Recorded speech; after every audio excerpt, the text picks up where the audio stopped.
پێشانگای فۆتۆگرافەران و شێوەکارانی کوردستان بەردەوامی هەیە و لە ئێستادا پێشانگای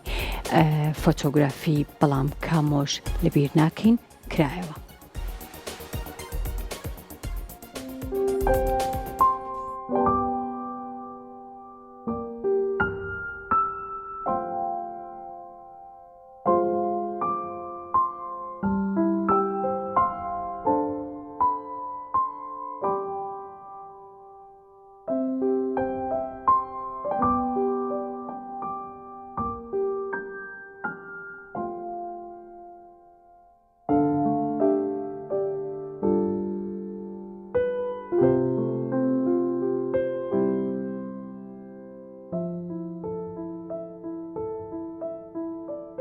کامەرا مەحموود شەوقی کەسایەتیە کارکرێ لە چەند ڕوویەکەوە باسی بکەین.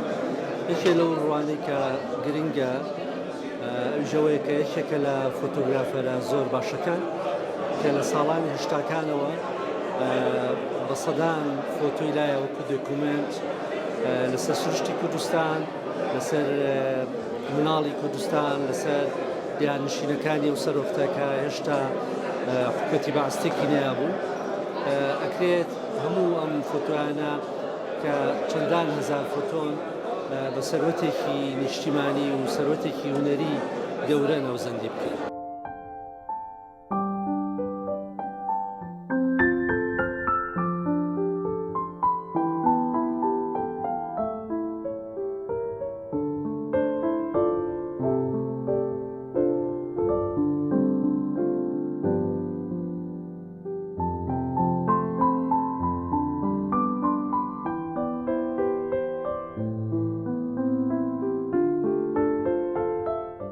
وەک هاوڕێیەک و وەکو وەفایەک بۆ پێدانەوەی و خۆشەویستەی کە لە نێوانمانە هەبووە، هەستان بە کۆکردنەوەی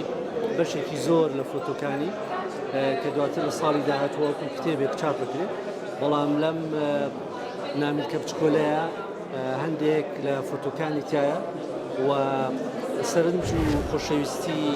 بەشێک لە هاوڕێکانی بۆ مامۆستا کامەران لەم نامیلکەیە کۆکراوەتەوە.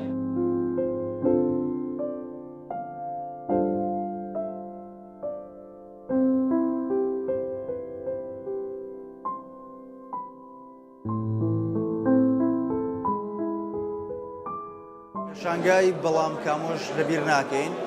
لە ساڵیادی کۆچی دوایی کاکامەران شەوقی وێنەگر کرایەوە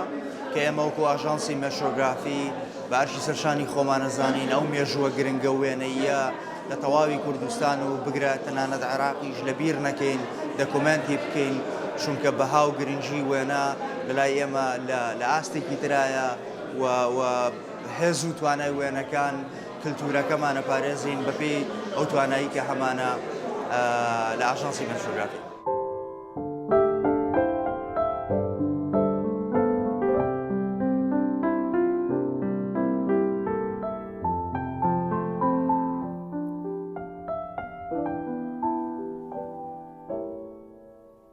ئەمە بڵم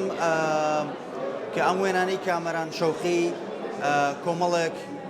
وێنە و گرتەی زۆر مێژووین لە ساڵانی هەفتا و هەشتا و بگرەنەوەکانیش کە ئەم لە لادەکانی کوردستان لە شارەکانی کوردستان وێنەی گرتووە. کاتێککە سەیری وێنەکانەکەین درک بەواکەین ژیان چەند گۆڕانی بەسەرا هاتووە، ئێمە وەکو کوردێک لە ناوچەکە چۆن گۆڕانکاریمان بەسەرا هاتووە و ئەکرێ ئەمە دراسە بکرێتەوە لێکۆڵینەوەی لەسەر بکرێت بۆ زانینی و فێربوونی شتی نوێ. و ئێمە وەکو نەتەوەی کورد بە شێوەیەکی گشتی مێژۆکەمان هەمیشە یا خۆمان نەمان نووسیوەتەوە یاخود ون بووە و لە ناویشیا بە تایبەتتر مێژووی وێنە لە هەرێمی کوردستان و لە عێراق کە هیچ بوونی نییە کە لە ڕاستیە لە تەواوی وڵاتانی دنیا وێنە هێز و توانایەکی گەورەی هەیە بۆ گۆڕانی ئەو شتانی کە لە دەوروبەرمان ڕۆدان. بۆیە بەپێی توانە هەوڵ دەین کە ئەم پرۆژانە بەردەوام بێت و گرنگی زیاتر بە مێژۆکەمان بدەین لە ڕێگەی وێنەوە.